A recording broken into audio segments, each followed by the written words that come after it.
Бүгін Баткен районунун чегарасында курал колдонуу 3 фактысы болуп өттү. Бул биринчиси Булак башы жергесинде эки мамлекеттин чегарачыларынын ортосунда ок атыштар болуп кетти.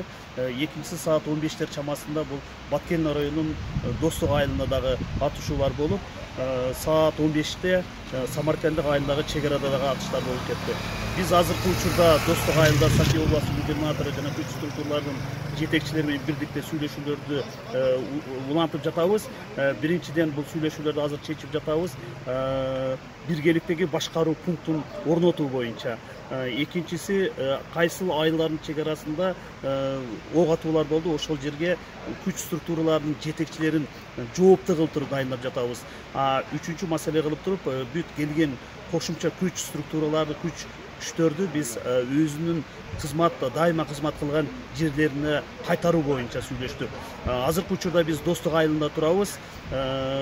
Биргеликте бүт жооптуу айылдардагы жооптуу жетекчилерден маалымат алып турабыз. Учурда ок атуулар толугу менен токтоду.